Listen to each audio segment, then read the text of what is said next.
चाहिँ रिपोर्टिङ यो African violet यसको चाहिँ रिपोर्टिङ गर्दैछु आज।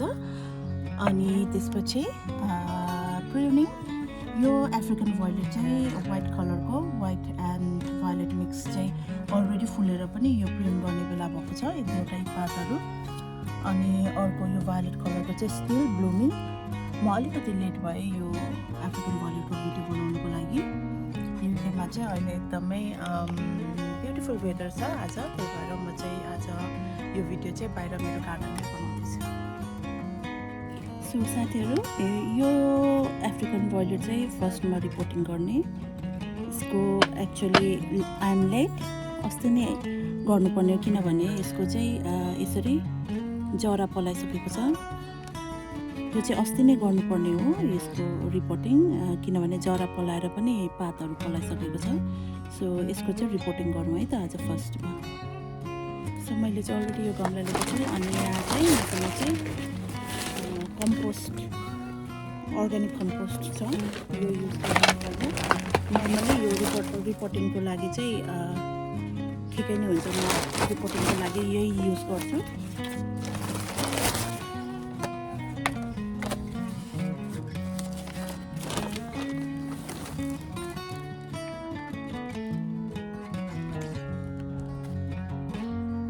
सो साथीहरू, मैले चाहिँ अलरेडी यो रिपोर्टिङ सोइल लिइसकेँ मेरो गमलामा अनि यहाँ अलरेडी रेडी छ। So let's report it. It's so easy. यो अफ्रिकन भोइलेटको चाहिँ रिपोर्टिङ पनि अनि त्यसपछि प्रोपागेसन पनि एकदमै इजी हुन्छ। सो केयर गर्नु चाहिँ अलिकति टेन्डर हुनुपर्छ यसको लागि। सो यो जरा पलाइसकेको भएर मैले चाहिँ कसरी गर्नु लागिरहेको छु भने आइएम लेट, अलिकति लेट भएँ म यो रिपोर्टिङ गर्नुको लागि। सो बेसिकली यो जुन सानो सानो पातलाई म निकाल्दिनँ, यहीँनिर नै यसरी रिपोर्ट गरिदिन्छु। यहीँबाटै फेरि मजाले पलाउँछ, यहीँबाट त्यो सानो सानो पातहरू आफै पलाउँछ। सो बेसिकली मैले त्यो सानो पातलाई निकाल्दिनँ। So that's it. यो सबै एउटै पातबाटै मैले रिपोर्टिङ गरेर सुरुमा एउटा प्लान्टबाट यो सबै यसरी भएको हो। यो चाहिँ वाइट कलरको हो, अरू चाहिँ भोइलेट। यो चाहिँ फेरि तपाईँहरूलाई मैले पहिला पनि अफ्रिकन भोइलेट केयरमा भनिसकेको छु। यसरी यो कलरको चाहिँ अथवा यसरी पछाडि वाइट छ भने चाहिँ त्यो चाहिँ नर्मली लाइट कलरको हुन्छ। लाइट कलरको भन्नाले चाहिँ वाइट अथवा पिङ्क लाइट कलरको हुन्छ भने यसरी पातको यस्तो डार्क कलरको भयो भने चाहिँ नर्मली डार्क कलर हुन्छ। सो हामीले पातहरू हेरेर पनि अफ्रिकन भोइलेटको कलर चाहिँ पत्ता लगाउन सकिन्छ साथीहरू। So it's done now. यो भयो, यसलाई यता राखिदिउँ।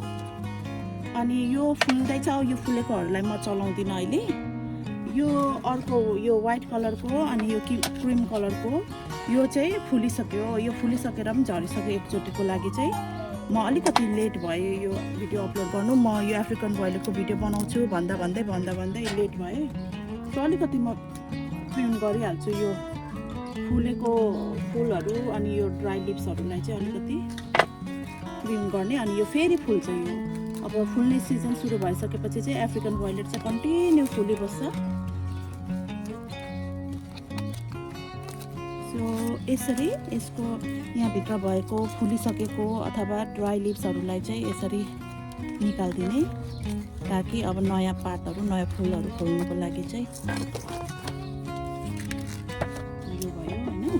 सो यहाँनिर अब प्रोपगेसन कसरी गर्ने भन्दाखेरि यो एउटा पात निस्क्यो अहिले मैले यहाँनिर गर्दै। सो यसरी पात निस्केकोलाई चाहिँ सिम्पली वाटरमा यसरी डुबाइदिने अनि त्यतिकै राखिदिने। पानी एटलिस्ट हप्तामा एकचोटि अथवा 2 विक्समा एकचोटि पानी चाहिँ यसरी चेन्ज गरिदिने। द्याट्स इट, त्यति मात्रै हो। अनि यो अर्को छ, यसको पनि अलिकति म टाइडी अप प्रुनिङ गर्दैछु। यो पनि फुलिसकेको हो। यो फुलिसकेर पनि फेरि अर्को कोपिला लाग्दैछ, यहाँनिर अर्को कोपिला लाग्दैछ। अनि यसको चाहिँ अलिकति म यो ड्राई लिप्सहरूलाई निकाल्नु पऱ्यो यसको पनि।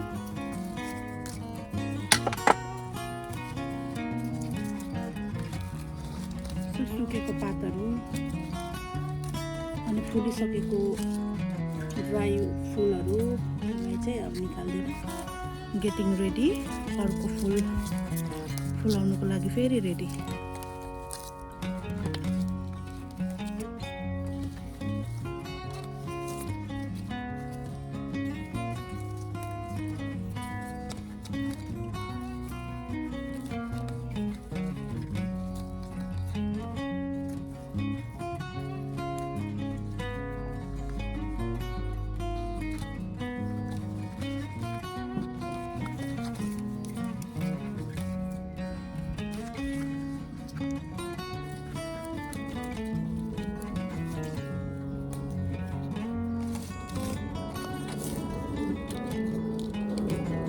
एरोप्लेनको आवाज आएको,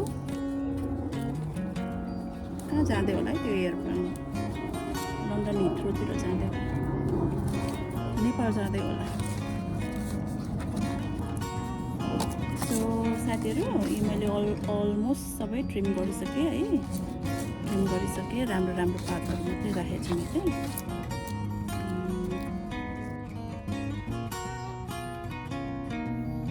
सो साथीहरू, यति है, मैले यो ट्रिम गरिसकेँ, प्रुनिङ गरिसकेँ यो दुईटाको चाहिँ। अनि यो फुलिरहेकोहरूलाई चाहिँ अहिले मैले टच गरिनँ। अब यसलाई चाहिँ अलिकति यो लिभ्सहरू क्लिन गर्नु है त। सो यो चाहिँ भयो, यसलाई चाहिँ अब अलिकति केयर चाहिन्छ। पानी एकदमै कम चाहिन्छ अफ्रिकन भोइलेटलाई। मैले तपाईँहरूलाई पहिला पनि धेरैचोटि सेयर गरेको छु। प्रोपेगेसन पनि इजी, एभ्रिथिङ इजी हो। जस्ट लुक आफ्टर गर्नु चाहिँ यो अफ्रिकन भोइलेटलाई चाहिँ अलिकति अरू प्लान्टहरूभन्दा अलिकति लुक आफ्टर चाहिँ गर्नुपर्छ। Look after in a sense, पानी चाहिँ धेरै हाल्नु हुँदैन। पानी हाल्दाखेरि चाहिँ एकदमै थोरै, समर सिजनमा हप्तामा एकचोटि जस्तो राख्ने, अथवा एकदमै धेरै गर्मीमा 2 चोटिसम्म राख्यो भने पनि इनफ हुन्छ। विन्टरमा त 2-3 हप्तामा एकचोटि राख्दा पनि हुन्छ। यो पानी चाहिँ त्यति मन पराउँदैन, पानी धेरै हुने बित्तिकै मरिहाल्छ है अफ्रिकन भोइलेट चाहिँ। सो मैले फेरि यो गर्दा यहाँ अर्को पनि प्रोपेगेसनको लागि रेडी भइहाल्यो। मैले एउटा पात यहाँनिर राखेँ। अब अलिकति यसको पातहरू क्लिन गरौँ है त। सो साथीहरू, अब सबै सक्यो, म जस्ट लिभ्सहरू हल्का क्लिन गरिदिन्छु।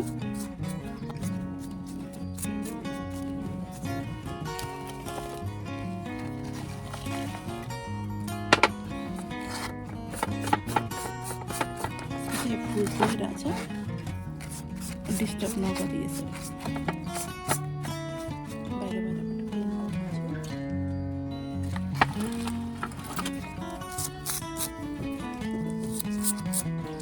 यो डार्क कलरको चाहिँ हेर्नुहोस् न, पातहरू पनि एकदम डार्क हुन्छ कि यो चाहिँ। यो पातहरू पनि एकदम डार्क कलरको हुन्छ, यो डार्क कलरको भायोलेटहरूको चाहिँ।